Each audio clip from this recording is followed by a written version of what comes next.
What's up, guys, and welcome back to the Little Scale Cars YouTube channel. Today up for review we have the new for Hot Wheels 2024 mainline. We have the Audi 87 Quattro, but this time around it's the 1987 version instead of the 84 version that we've had in the past.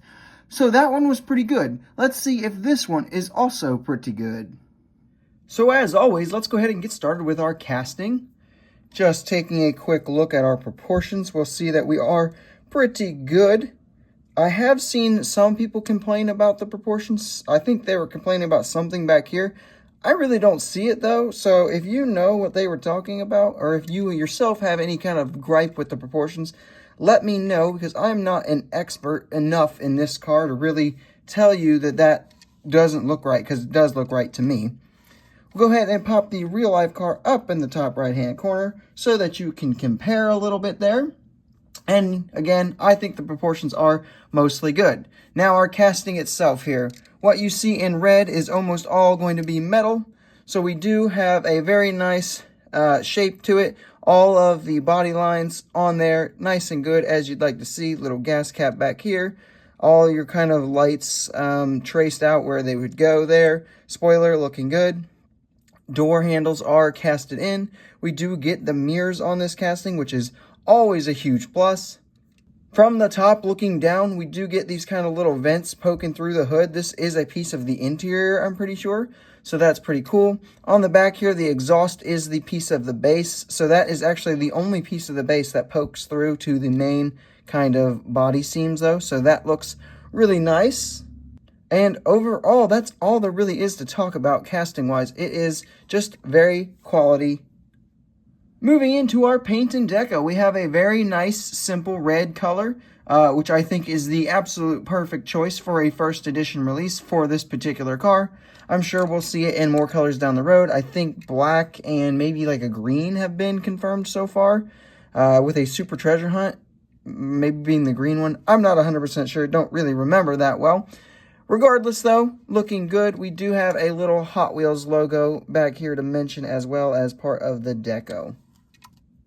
Moving into our details category though, we do have a nice tampo treatment up front with the entire headlights, front grille section, the Audi logo. We got some extra little lights here and a license plate, all looking very good. Very nice tampo work for this entire front display area.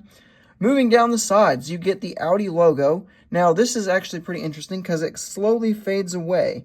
Now, apparently it did this on the real-life car. I thought this was an error at first, and I was like, crap, I got an error. Went back to the store and saw they were all like this, so obviously it was not an error. And I've heard that the real-life car did this as well. If anybody knows why they did that, let me know, because that's kind of interesting, I feel like. We do get tampo work on the actual door handles themselves. They are silver, which is always cool little touch to see. And then we do get a little bit of tampoing for this kind of vent network that was back here, which looks really good. Making our way to the tail section of that is where the tampo work is neglected. There are no kind of tampos for a license plate or taillights or anything like that. But seeing as we did get them on the front and the side, I guess that is where we have to draw the line sometimes with the main lines. Other than that, though, details, we do get 10 spokes, which I think look really good on this particular release. Moving into our roll test, this is a Hot Wheels mainline, so it should be no surprise that it rolls extremely smooth. I put this one on the scale, and it comes out to be 35.75 grams, so it does have some good heft to it for a mainline release. There is some noticeable weight to it. Pros and cons. So the first big pro is the $125-ish price point. This is definitely going to be the cheapest way to get an Audi 87 Quattro into your collection. The other big pro is that it's just simply well done. There's really not a whole lot to complain about for me personally. This is not a car I'd probably buy from like a Tarmac Works or a Mini GT or so on and so forth. So to get one at a cheaper price point like that is really good to see for someone like me. On the cons, though, there is one that we've already talked about, and I know it's a mainline, but I still need to include the lack of taillights is always going to be a con. When those are passed up on, it is always sad to see, even if it is for an understandable reason. I still have to put it there because it is still a down point to the release. For some quick size comparisons, here we have it with some other Audis that you might have in your collection, with the 84 Audi Quattro from Hot Wheels, and the Audi A7 from MSZ Diecast.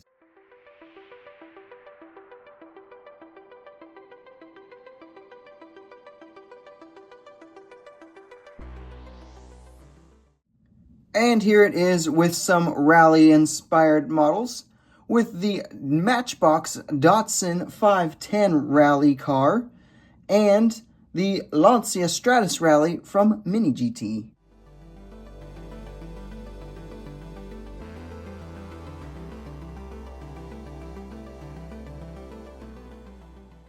Now moving into my final thoughts and final scores here. The hype level, I'm going to give it a 9 out of 10. I initially was going to probably put it like a 9.3, 9.4, but then this one ended up being extremely easy to find on the pegs, so apparently people weren't as excited as I thought they were. Execution, I am once again going to give it a 9.6 out of 10 because I feel like it was very, very nicely done, and the lack of kind of rear detailing is the only real downside to it. Community input, I gave this one to the council to decide, and this is their results. They came up with an 8.77, which we will round up to an 8.8. When we take these three category scores and average them out, we're going to end up with a 9.13, which we will round down to a 9.1 out of 10, which I feel like is a very good score for a very good release. It's a cool classic car, done justice in 1/64th at a very, very reasonable price that can't really complain about. I do think the lack of rear tampos is disappointing, but it is also understandable at the price point. And with this car being almost certainly going to be the recipient of a premium or at least a Silver Series release where you will get the full tampo treatment, I really don't think that it's too much to sweat that one little side did not get full tampos. If the rear really does bother you that much, though, I would say try just to paint them yourself. The casting in, the fact that they're at least casted in for you is helpful. That way you can kind of have a base to where to put the lights on if you are going to just paint them in yourself. So overall, definitely one I say you should pick up. Definitely one I think you will not want to miss out on, even if there are going to be better versions down the line. And with that, that is all I have for this review, guys. I hope you did enjoy it. If you did, make sure you leave a like, subscribe if you are new, and tell me in the comments down below what your thoughts are on this particular model, what you like and what you dislike, and I will see you in the next video.